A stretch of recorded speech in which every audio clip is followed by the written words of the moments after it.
Okay, welcome everyone. I think we'll get started. So welcome to our symposium. It's called the Internet of Things and Cohort Studies.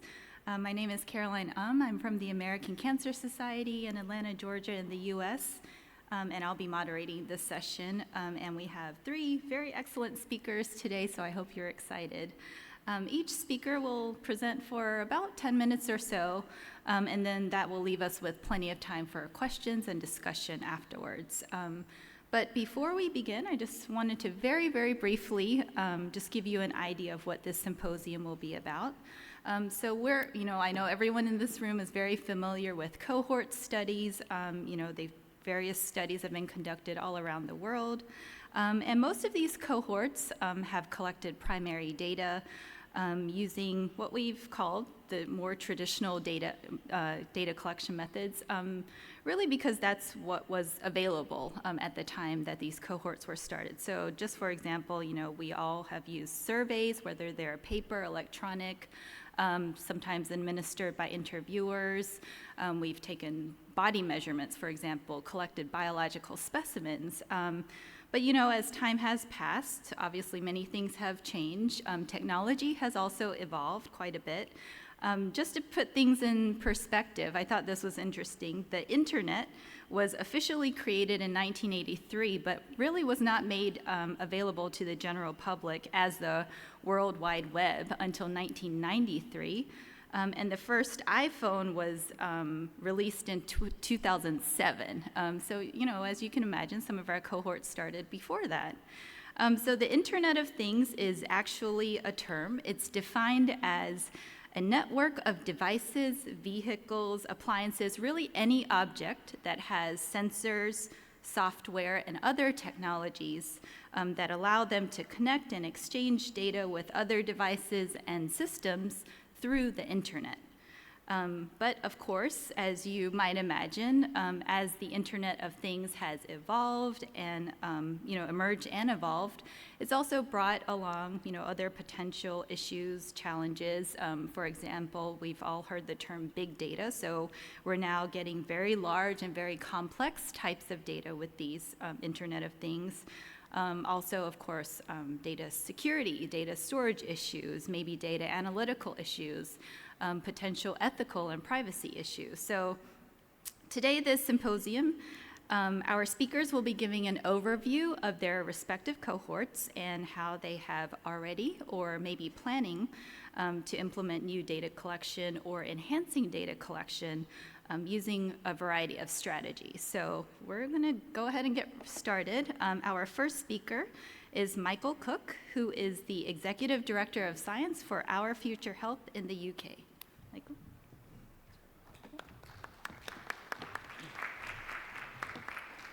Thanks for the introduction, Caroline, and thank you all for being here today. It's my pleasure to introduce today Our Future Health, which I believe is going to be a world-leading platform for early detection and prevention research. And I'm going to give you a quick spiel on this new prospective cohort study, but under the Internet of Things and how we've used the Internet of Things. So first of all, an overview of the study.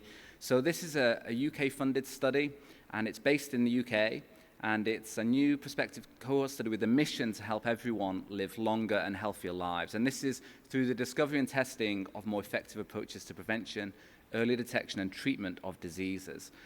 Now, we're a not-for-profit. Our name of the charity is the same as the name of the cohort, Our Future Health, and we are aiming to try and recruit 5 million adult resident volunteers across the UK to create this unique resource. And we really think this will be a catalyst, particularly for translational research for even more rare types of disease.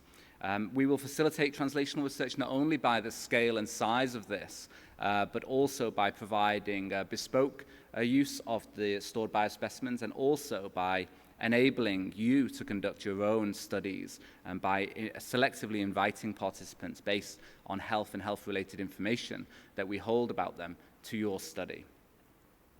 So what about the Internet of Things? How has this helped this study get off the ground to date? Well, first of all, we're very fortunate that we've been able to use an online platform that really empowers the public to decide whether they want to become a participant of Our Future Health.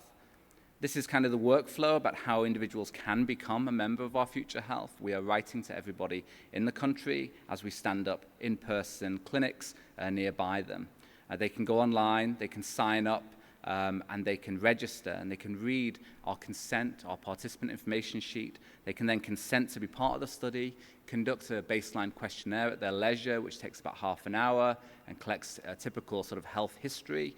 And then they can make an appointment or change an appointment, and they can go in person and give us some health metrics as well as 2 blood samples as well. How else have we used the Internet of Things to really sort of supercharge the beginning of this study? Well, we've really been enabling secure data flows with all of our operational partners. And what do I mean by that? Well, participants don't only donate their blood sample, but we need to be able to track where they donated it. We collect some additional data at the appointment. We also need to collect data about how they're transported, when they're transported, how they're processing all the LIMS data that comes from the laboratory, and then ultimately how we store those blood samples as well in our biobank. We're also deploying the questionnaire for a very secure environment so that we have this interaction with our participants at the beginning of their journey in this volunteer-based study. And then also data linkage, algorithmic participant identification, as well as data provision from England, Wales, Scotland, and Northern Ireland, the 4 countries that comprise the UK.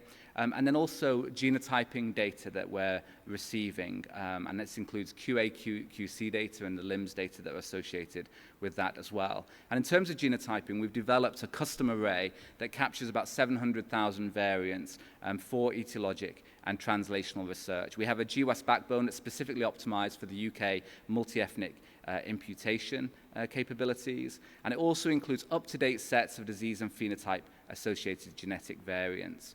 We've also ensured that the array is designed to predict blood types and assess pharmacogenomic variants, and we've built an integrated workflow with partners that are shown here, including Genomics PLC, who are providing polygenic risk scores, similar to the type that you may have used in UK Biobank. How else have we used this Internet of Things? Well, health-related data linkages.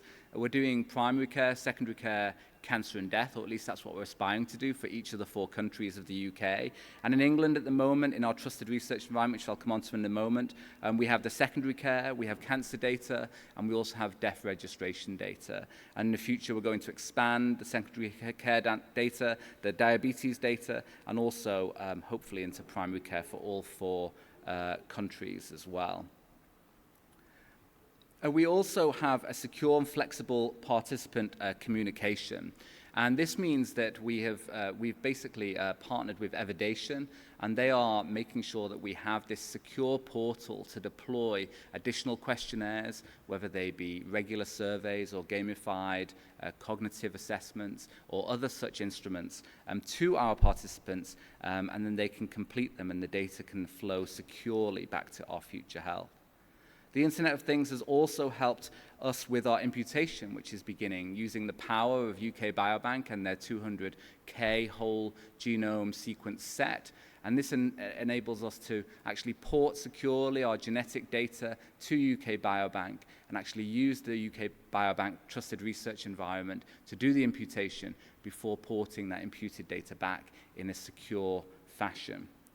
And lastly, secure cloud analytics. So we have a trusted research environment that enables us to make sure that we subscribe to the 5 SAFEs framework, which is safe people, safe projects, safe settings, safe data, and safe outputs to make sure that we protect our volunteers' data. So where have we got to so far? Well, I'm happy to say we've actually recruited 1 million full participants of our aspiring 5 million across the UK. You can kind of see that as people move through the funnel here, we have almost 1.4 million people who've answered the baseline questionnaire. We've had almost 1.1 million samples collected, that's individual participants, and then about 1 million full participants. They're the individuals that have done everything that is required of the baseline appointment. So they've answered the questionnaire and they've been to an in-person appointment. So if you apply to our data today, and I've left some leaflets around the place, they are a bit more participant-facing rather than researcher, apologies. But if you apply to our data today, become a registered researcher, we check that you're a bona fide researcher. We also require you to submit an application to our independent access board, and if that's approved, you can get access to these data, and these are showing some of the numbers today available in our trusted research environment in this September quarterly data release. And the last item here is not just secondary care data, but is also death and now cancer and cancer treatment data. So available now, I've just spoken about that, the data linkage from NHS England, the custom genotype array and the baseline questionnaire. Up next are Scotland, Wales, Northern Ireland data linkages for those same 4 data sets. We have clinic appointment measures, including blood pressure, point-of-care cholesterol test. We have the genotype imputation data and the diabetes. And in the future, we hope to solve primary care for all, because at the minute there's a bit of a blocker in England, but we think that that can be overcome. And then additional surveys, which we're not funded for yet, or additional data linkages, wearable data, which you'll hear more from our other speakers, as well as other omic data, again, which we're not funded for yet, but we would wish to add to a significant sub-cohort. We're doing quarterly data releases, so this is where we are today in the third quarter of 2024. So this resource will only continue to grow and grow and grow as we continue our recruitment journey, at the same time releasing data for researchers to use. If you go to our website, and I'll provide a QR code in a moment, you may have seen it on the initial screen as well, but you can also find our study protocol, and in Appendix A, we do some estimates of the types of diseases and numbers that will accrue in an initial period in this large-scale cohort, and I'm just showing you an excerpt of that based on cancers here. But translational research is really the key distinguishing feature of our future health. I've already mentioned about being invited to additional research studies or trials conducted by you. I've also talked about we're facilitating sort of bespoke access to biospecimens to ensure that that promising diagnostic and prognostic biomarkers of disease don't fail at the point of prospective evaluation. And really, the large scale will facilitate precision prospective studies of even rarer diseases, how they develop, how we can intervene, and how we can treat. And then, if you want to learn more about the significant geographic and ethnic diversity that we've captured, I also have a poster, which I'll allude to on my last slide. Just a few challenges that I've identified from the Internet of Things with regards to our future health and maybe more generally prospective cohort studies. The first is, of course, security, which relates to all of the aspects I've already spoken to in securing the data flows. But also, as we go into more wearable data, it's certainly going to be a problem there that needs to be solved. And lastly, the omic data as well. So the bigger our data sets get, the more security becomes an even bigger issue, and the more you become a target.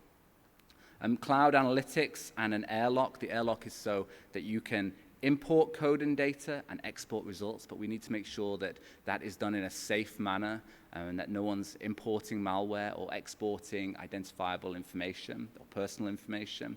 And then also enabling safe use of AI and maximum likelihood models as well as a key component of this. And lastly, what we all don't want is siloed data. So I'll leave it there.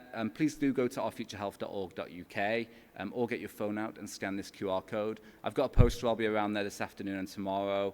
It's in programmatic P3, S7, and thank you very much for your attention.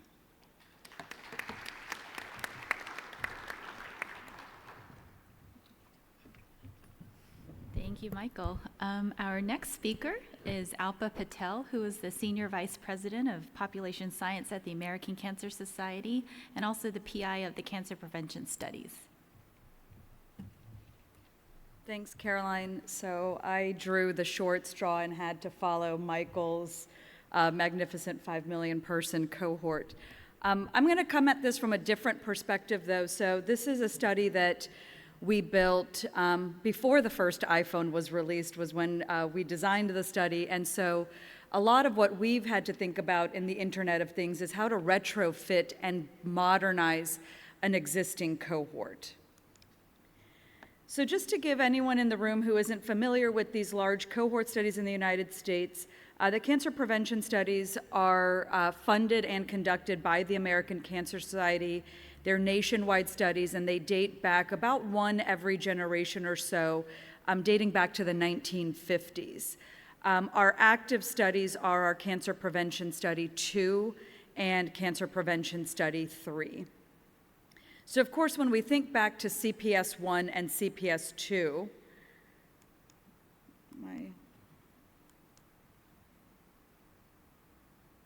there we go. This is what a lot of it looked like. Everything was paper. So we actually had American Cancer Society volunteers going in their neighborhoods, places of work, places of worship, and so on, inviting individuals that they knew to be part of a study. They were filling out paper questionnaires. In CPS 1, punch cards were used to actually process those data. And so this was being done for 1 million or more participants on a routine basis for these first 2 studies. So there was no Internet of Things as part of these studies. But, I'm not sure if I'm pointing straight. Okay. But at that time, we had a survey that was updated every 2 years, and then outcomes data that were captured. So it was pretty basic data. So these were manageable data sets that could be merged for most types of epidemiologic analyses that we're doing. And then we were able to, beginning in the 1990s, bring in other linked data sets like environmental contaminants, air pollution, so on. And later on, as we collected in subsets of populations, we had specimen-generated data. But again, as you think about that in the 1990s, as we were analyzing specimens, we were actually using more DNA to characterize one gene than is necessary to characterize the entire genome today. So these were still small, very manageable data sets. So it was easy to manually merge data and create analytic data sets for any given project. However, when we got to the Cancer Prevention Study 3, enrollment started in 2006, as I mentioned, before the release of the first iPhone. And we thought that, at the time, we were actually pretty modern because we offered an online version of the survey that had naturally built-in skip patterns and so on. But we also, at that time, through our focus group work, learned that there were many people who were still apprehensive about providing their data electronically. So we had mixed mode of data collection through paper and electronic data collection. And we continue to do that today, which introduces, again, an ongoing challenge of how to bring these data together. But this cohort is followed with National Death Index linkage as well as state tumor registry linkages every 2 years, and then we update data on the entire cohort through triennial surveys. We've done a lot through the use of electronic relationships with our participants to enhance the cohort, though.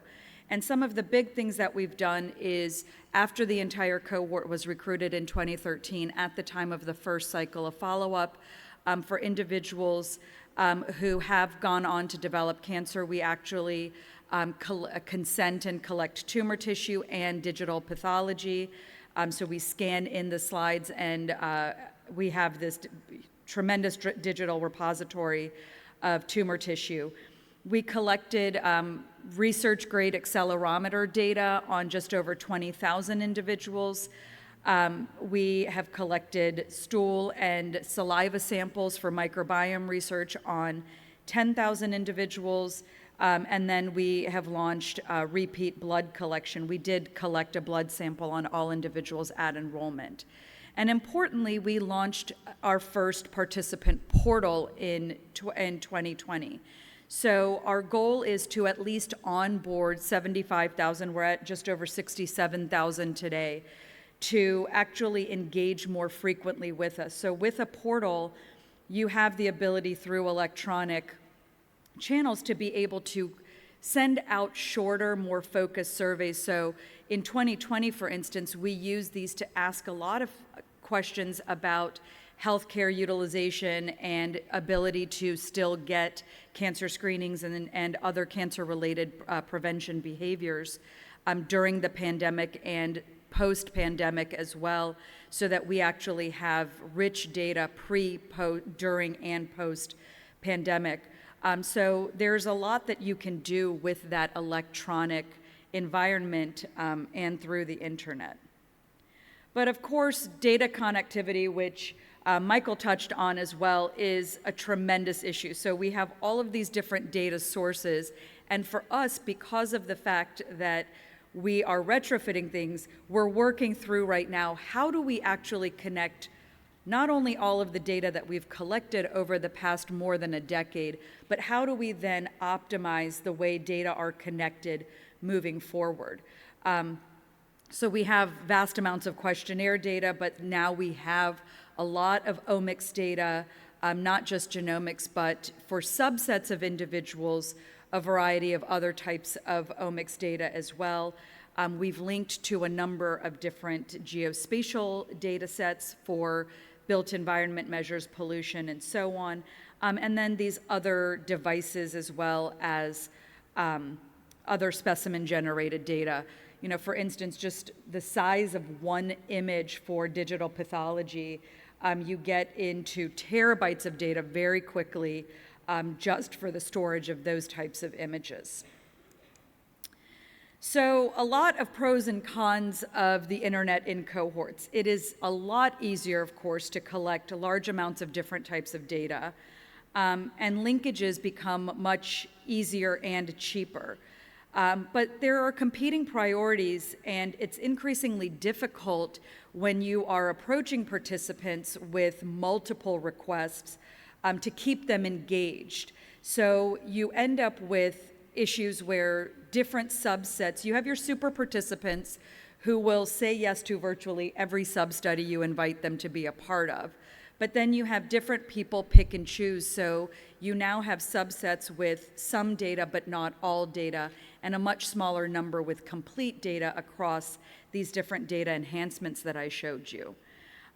We still struggle because of our age range with comfort with online surveys. And so, you know, the complexity of the surveys and also making sure that surveys are adaptable in that, you know, we don't require, for instance, any question has to be answered because some individuals will actually, if they feel uncomfortable answering a specific question, they will just fail to respond altogether. So managing across that range of comfort with online surveys. And in the U.S., as well as would be expected in many parts of the world, access to reliable, low-cost internet can be a huge challenge for us in many rural areas or for lower-income individuals having fixed data plans and so on. This can make it more challenging to be able to engage. So are we actually skewing the population in any way based on the introduction of data collection through the internet? And of course, we're facing, you know, again, with retrofitting, a challenge of an excess of data where we're now building robust plans for those data storage and connections so that we can be more analytically nimble, both from a study management perspective, but also to be able to open up the resource. Another thing that we've had to look at as we've introduced the Internet of Things is whether or not data quality differs by survey method. So we compared online versus paper surveys and found that people are actually completing at pretty similar rates. When we looked by topic area for medications and medical conditions, there was a little bit of a difference, but for the most part, very comparable. So where we are now is we're also working on that data connectivity through the portal. We are engaging a subset of participants. We're integrating all of these different types of data that we have, ingesting, curating, and harmonizing them, and then building out a research flow that will make it much more accessible for internal and external investigators to be able to work with our data. So in summary, a lot of potential, of course, especially even if you have an existing cohort that you're trying to retrofit, and you know, the internet offers a lot of opportunity to connect these resources and to connect the scientific community to accelerate research. But it's important to be mindful of that data integration and management and data storage costs, as well as participant willingness to engage, stay in the studies, and the overall participant burden. The QR code here, if anyone wants to learn more about our cohorts or how to access our data. I'd just like to end by acknowledging my population science team, in particular a subgroup who's really been working on the Internet of Things. Thank you.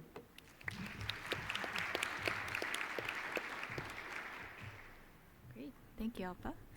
And our next speaker is Bridget Lynch. She is the Deputy Head of Cancer Epidemiology Division at Cancer Council Victoria and the PI of the Australian Breakthrough Cancer Study. Thanks everyone for being here with us at lunchtime. So I am, a bit like Alpa, going to give an overview of one of our ongoing cohort studies that was we are doing some retrofitting, but this was originally conceived and launched as a digital cohort study. And so we've been working through some of the issues involved in working with digital, in the digital age, and how that's made changes to how we approach cohort studies. So the cohort study I'm presenting on is called the Australian Breakthrough Cancer Study. It's an ongoing nationwide cohort study of approximately 56,000 Australian adults, and its aims are to better understand the genetic, molecular, and behavioural factors that contribute to cancer. And we're specifically focusing on breakthroughs relating to risk modelling, targeted screening, and precision prevention. These are the PIs of the ABC study: Professor Graham Giles, who has since retired, but he was really the brains trust or the architect of this cohort. Roger Milne, who is the current director of the Cancer Epidemiology Division, myself, and Melissa Southey, who is our molecular scientist based at Monash University. This cohort study has predominantly been funded by philanthropic sources, so Cancer Council Victoria has put forward a great deal of funding for this, and we've also been fortunate to receive some money from other charitable and philanthropic estates. So with recruitment, one of the first differences we found was that traditional cohort recruitment strategies didn't really work. So we tried using the Australian Electoral Commission. In Australia, everyone over the age of 18 is required to register so that they can vote in elections, and it's meant to be kept up to date. We tried community fundraising events, corporate partnerships, and word of mouth, but none of those traditional approaches worked. So what did work? Turns out Facebook was really helpful.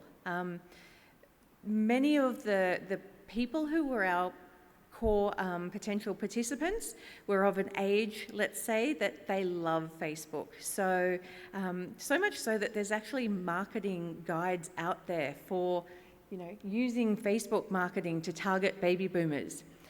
Facebook did turn out to be an extremely cost-efficient method of recruitment, and we were even able to target our recruitment specifically to men. We could target those algorithms so that we reached men. That helped our recruitment of males into the cohort move from 12% up to 41%.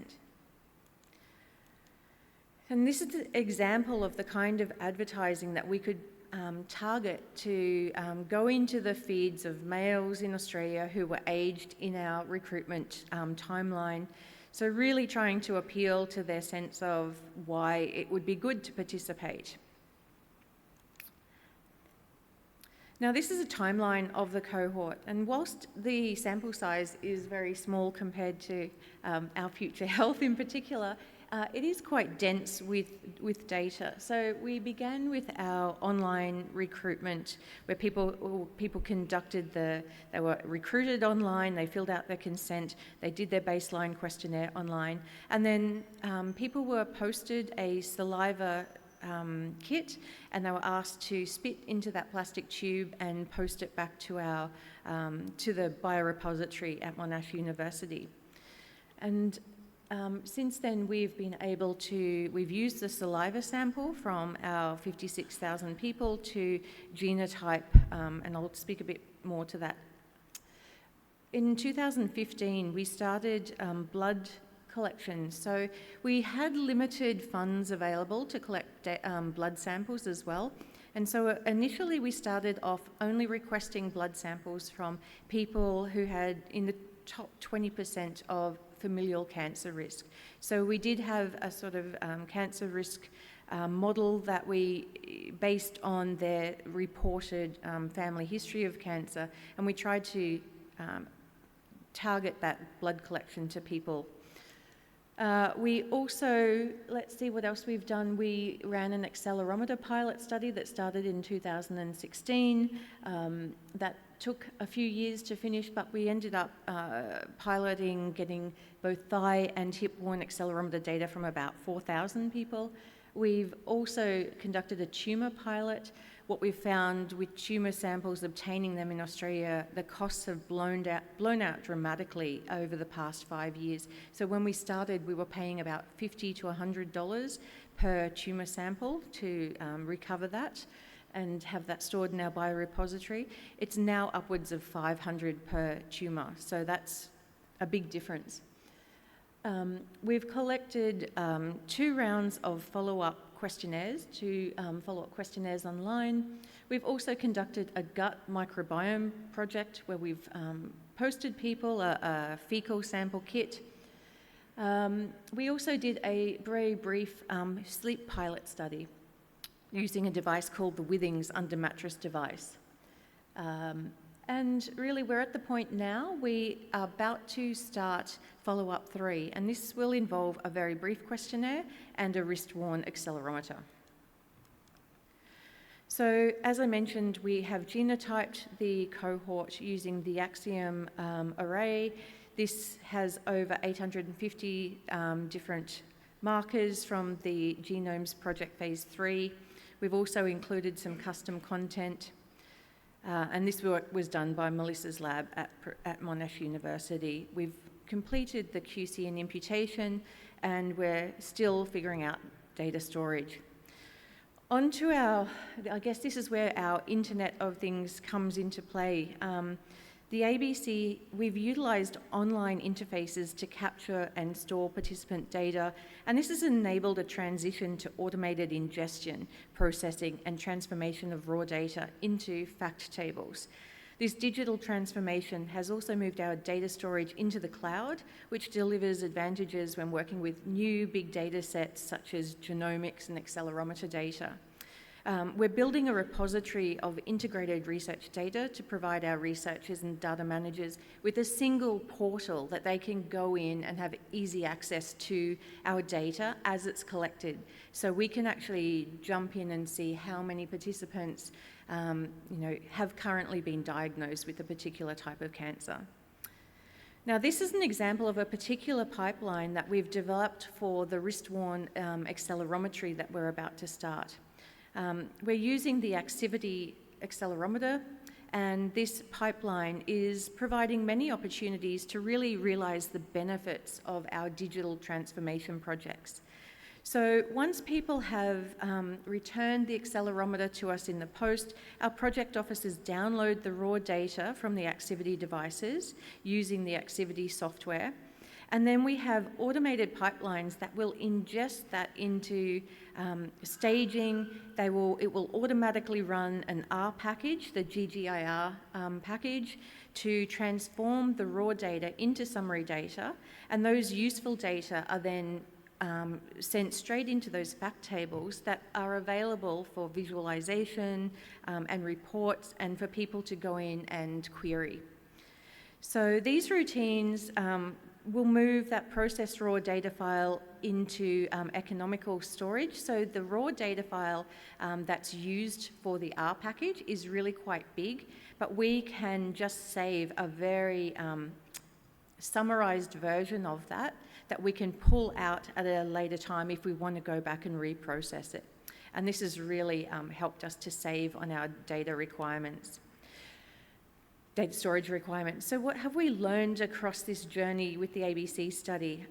Firstly, people don't answer the phone anymore. They don't answer their mobile phones, particularly to unknown numbers. So we have found that sending a text ahead of time to let participants know to expect a call from the ABC team has really helped us with being able to talk to our participants. We've found that the online questionnaires are really good at helping reduce the amount of unrealistic reporting, particularly for behaviours like physical activity. You know, sometimes if we ask people how much moderate intensity activity they've done in the past week, and they tell us, I've done 50 hours, it gives us the opportunity to say, are you sure that's right? We're only asking about the past week. And then it helps to reduce that kind of reporting error.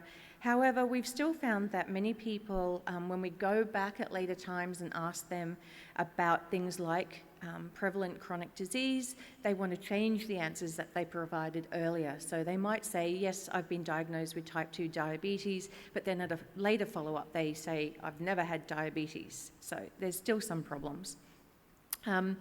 We have identified, as Alpa alluded to, there are problems when you ask participants to do lots of these different enhancements, but we've found that staggering the requests. So rather than asking people to do 4 different things at once, questionnaire, blood sample, saliva sample, poo sample, we ask them to do 1 or 2, and then we'll go back a month later and ask for something else. And that does seem to increase the buy-in. We've also had some problems in Australia with reduced postal services. Our post is only delivered to residential addresses every second day, which kind of makes it hard for delivering time-sensitive devices like accelerometers that are on a battery.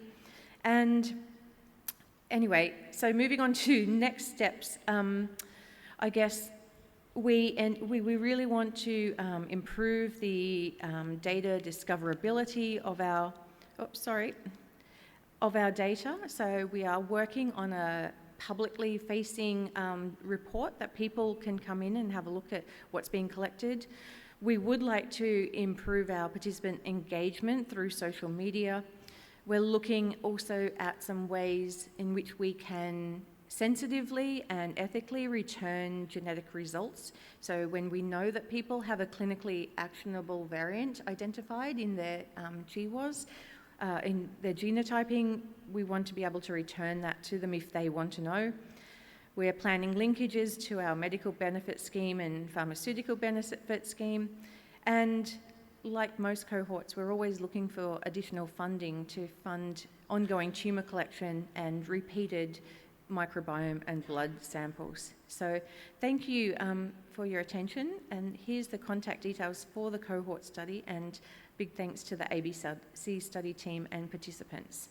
Thank you.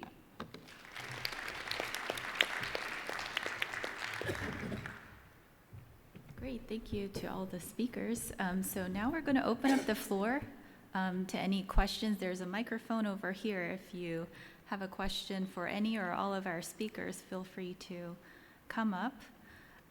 Okay, go ahead. Sorry, I'm Ratindlo from the University of Zimbabwe.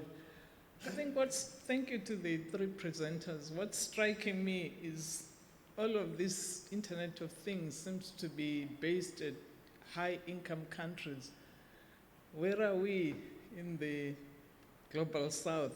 I'm trying to imagine that when we ask for electronic monitoring of patient data or whatever via, for instance, our government, we don't get that being done.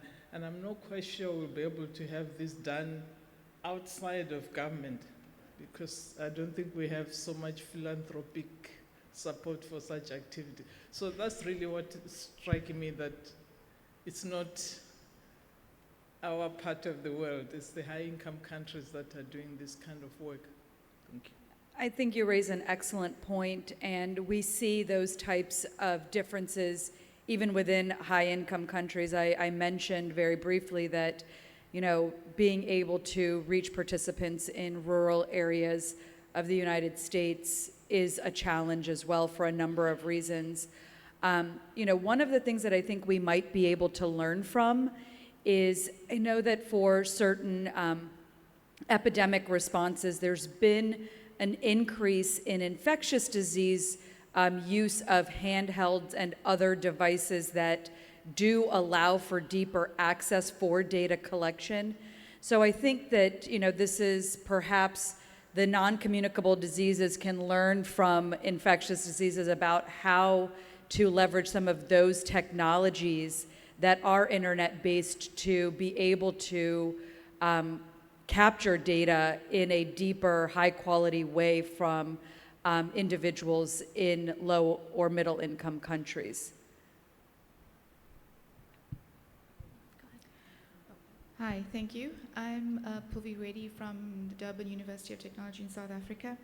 I'd just like to know, in terms of your cohort studies, do you have any type of incentive or persuasion to keep people in? Because in South Africa, we have, even if it's short longitudinal studies, it is really difficult to do follow-up, particularly with people who have lack of access to data, no real addresses, etc. So, are there any ideas on that?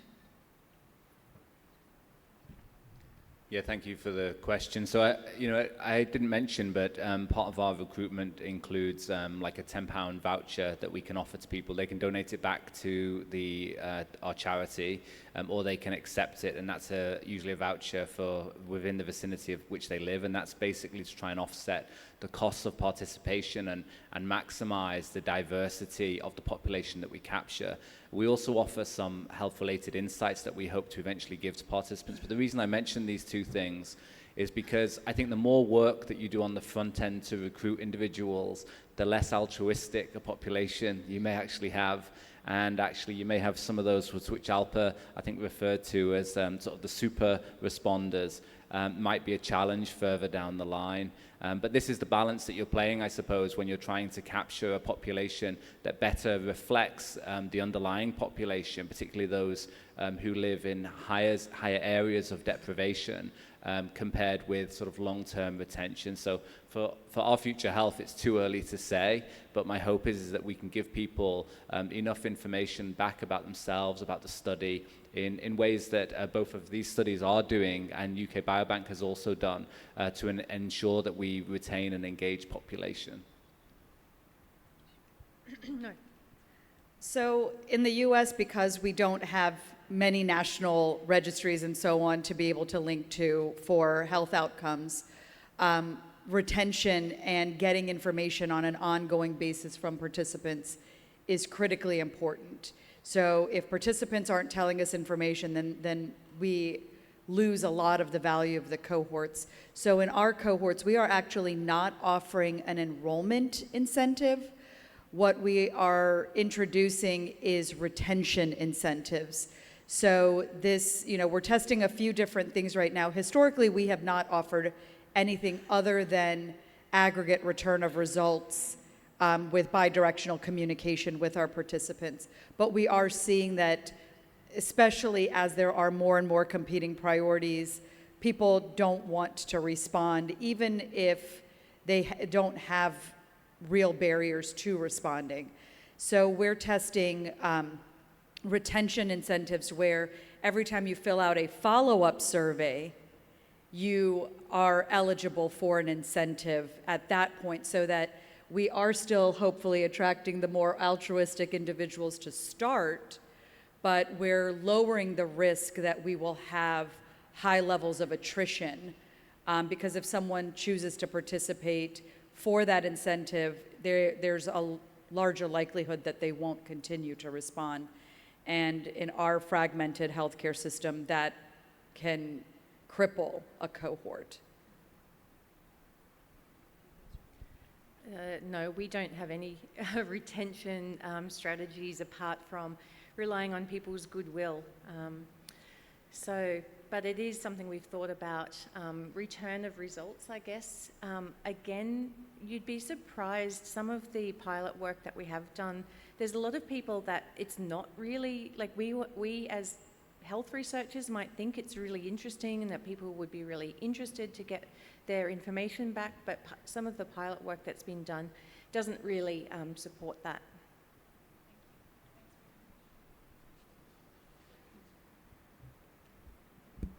Hi, thanks.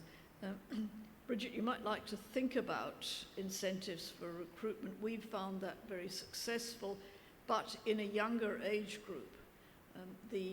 As we recruit women and girls, where we're doing that, that's where the incentive does help.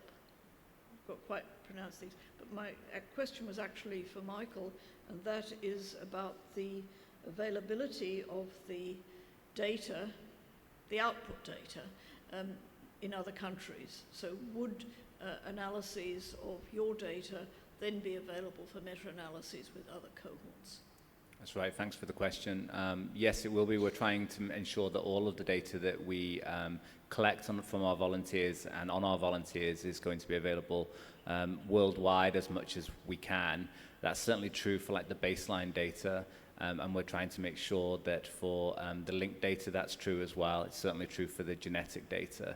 So yes, accessing the data in our trusted research environment is, again, it relates to that 5 safes, which is the important part to protect the pseudonymized data from our volunteers. So yeah, you can go to our website and read all about how to access the data there. And there is a small charge, but we're trying to keep costs, particularly for academics, as low as possible. Very similar to UK Biobank and other large studies. And any revenue generated goes back into our not-for-profit, and it's for the longevity of the cohort. We're a charity, and although we're funded by some commercial entities and charities, as well as the UK government, that's really for the initial setup of the cohort. And we are really, we're making this resource for use by others. So yeah, we look forward to your application. Thanks very much. It's very interesting talks.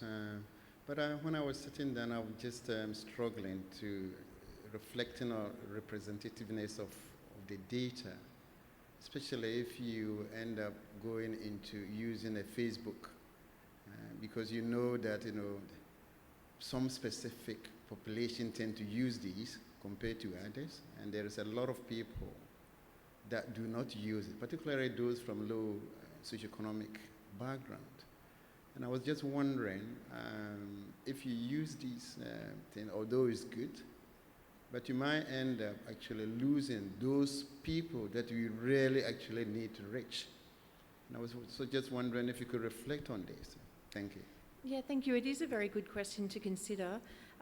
We have looked at the data on mobile, like smartphone use across Australia, and we actually find that it's very high regardless of people's socioeconomic positions. So even people from quite deprived areas who you would normally find very hard to recruit into these studies, they do have high rates of smartphone ownership and usage.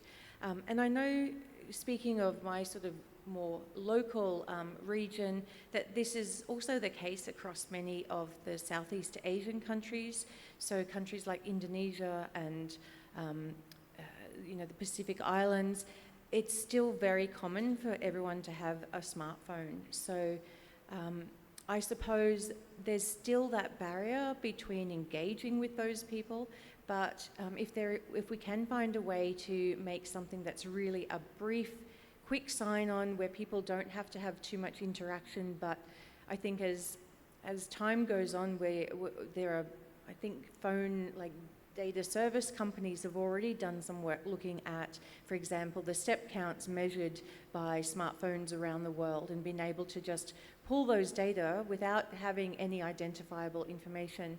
So we know that the smartphone usage is actually quite high in some low and middle income countries and in deprived areas of Australia, but I appreciate that that's certainly not the case globally. If I could just make a comment on this, because I think it's important for these types of study that, like our Future Health, that are recruiting from the general population. So obviously self-selection or participation bias is true of all sort of non-probability volunteer-based population programs. What we're trying to do is make sure that we reflect the UK population as well as we can through a variety of strategies that I won't go into right now. But this design is necessitated by the scale and the mission of what we're trying to do, particularly for rare disease and for translational research. We are committed to providing statistical weights to ensure that individuals who do wish to make inferences to the general population or the English or Scottish or Welsh or Northern Irish population will be able to do so. They will probably be produced in the near future, and particularly once recruitment has ceased. But it's really important as researchers as well just to be aware of how this can have effects, because self-selection and self-selection biases are really specific to any hypothesis being asked, as well as the inferences to the population that you want to make.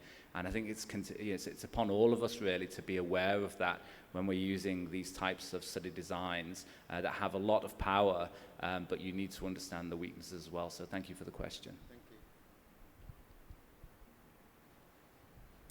Thank you. Really interesting presentations. My name's Nicola Lowe from the University of Bern in Switzerland. I'm coming from the point of view of we're enrolling for what we're calling a pandemic preparedness cohort. So this is a cohort that will study infectious diseases, and when the next pandemic comes, we'll be ready to launch research about the pandemic. So one question is about the the flexibility of your cohorts to answer new questions and to collect new data. My other question is about the money, is how do you get the money to keep going when where people want to see a return on their investment? Do you have commitments to be able to continue your cohorts for good? So I mean, it's for everyone really. So I can answer the first one because we were obviously had recruited before the pandemic, and we did pivot. So we are a cancer cohort, but through the surveys that we administered to our participants during and coming out of the pandemic, we did ask a lot of questions around COVID.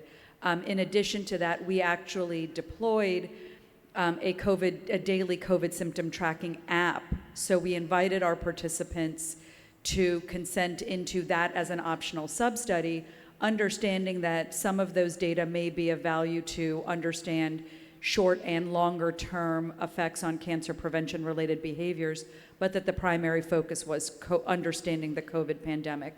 So I do think that the internet and connection to participants through the internet allows you to be much more nimble today than if you had a paper-based survey. In older generations. In terms of the money, I think, one thing that I noticed is that we all three represent cohorts that sit within or are largely supported by philanthropic organizations. So, but this is a tremendous challenge, is that sustainability of funding, because if you collect biospecimens, you have to know you're able to keep the freezers running. And we faced that, we have 3.2 million vials of biospecimens in freezers that we had to figure out how to pay for when we had a catastrophic fundraising year in 2020 with the pandemic. So there is, that is a constant work stream within our organization, is to raise the funds that allow the sustainability of the cohorts. But I'll let both of you comment. Similarly, I was going to just say there's a real team behind bringing in that philanthropic funding and the bequests that may be given to support the study. So we at Cancer Council Victoria, we do have the fortunate reputation of being a very trusted cancer charity in Australia, and we do have a team of people who work in philanthropy and partnerships. And I guess people who have philanthropic trusts are really there to help the greater good. So we are able, it's really about making the case to them that they are helping to establish a resource for the future, and that we can actually reflect upon our older cohort study, the Melbourne Collaborative Cohort Study, that we've not got ongoing participation, but we can demonstrate, because of the investment in that cohort study 50 years ago, these are all the scientific advances that have come from that, and investing now will help the research questions of the future. Yeah, maybe I'm a little bit of the outlier here, because when the UK government set this up, although they did set us up with a good amount of money based on milestone recruitment, we're also funded by a large part of the commercial sector as well as charities. We're fully transparent about this on our website, and we are a not-for-profit. But we have no commitment to them. They don't get any additional rights other than if you're a large commercial entity and you don't come in as a founder, then you are locked out. But it will not lock out any SMEs or academics or charity researchers at all. And they have no additional rights over access to the data, the biospecimens, recontact studies. All those decisions are made by our independent access board. And we don't have any commitment really to the continuation of the study. I suppose if we were to go under, that everything would have to be destroyed, essentially. We are not going to sort of sell out or be bought out in any way, it's not a feasible strategy. So we just have to make sure that we are fiscally prudent as a charity, as all charities do, and all cohort studies, I think, and that we make the right judgments on how much to invest in our continued recruitment, which is the major cost at the minute for our charity. And then we have a business continuity plan should another pandemic or something like that arise, whereby we can quickly change tack and maybe even stop recruitment, but that would be in the worst case scenario, to ensure that we'd have the right provision to protect the resource. And Alpa mentioned the biospecimens, but I think also increasingly from all of our talks actually, the storage of the data as well is a massive cost as well. So thank you for the question. Okay, my name is Clarice. I have some follow-up questions from the comments that have been passed earlier. To start with, when we are talking about low and middle income countries, this Internet of Things, we are like at inception stage, if we may say, because mostly we are using these technologies for entertainment, and there is not much education in the communities that people can actually use it for the purposes like we are using them. What is it that when you are reflecting, when you're thinking about this, what is it that can be done to help low and middle income economies? That's my question number one. Number two, talking about the issues of disparities, you would see that most of us here, we don't have, even if you want to access them, they are not there. In terms of capacity, in terms of availability of resources, in terms of cost, you'd see that most people will not be able to access these things. So for example, myself as a young researcher, what is it that I can do to help myself so that I can get the data? Number three, the last presenter was talking about Facebook marketing. I really like that. But now the question I was asking myself is that when I followed through your conversation, you indicated that what people have said on Facebook, when you do a follow-up using phone calls, for example, people will change their statements. So what measures are there to validate that information which you're getting on Facebook? And you even said that sometimes when you try to follow up using phone calls, people will not answer because people don't want to talk to people they don't know. So what is it that you have in place to make sure that whatever information that you're gathering on social media is going to guide you and point to correct decision making? Thank you. Thanks. Just to address that last question, regarding the Facebook recruitment, that was really an avenue to put ads in front of people and put persuasive, stories about people who had been affected by cancer and how they were taking part in the ABC study. You should take part too. If you'd like to participate, go to this, follow this link. And so even though you're right, there would have been some targeting of those ads. People who weren't eligible for participation probably saw them. They were only recruited into the study if they went online, completed the screening survey to make sure they were eligible. And then once we confirmed they were eligible, we delivered the questions to them and asked those questions to them. Michael, did you want to address the access for people with limited resources? Yeah, well, maybe I'll just comment on the first question as well first. I know Alpa already mentioned about the interconnectivity provided by sort of mobile phone networks and the and much cheaper mobile phones being available. There was an interesting talk yesterday on e-cohorts where, the data collection was a lot more active through interaction of telephone calls, etc. Maybe that's something that could be considered here, lacking the infrastructure for maybe more passive follow-up, such as detailed historical registries like we've alluded to as part of it. But also I would argue like GIS data as well, and some of that being collected across the African continent, and how that can really provide insights as well, should a cohort be able to be established.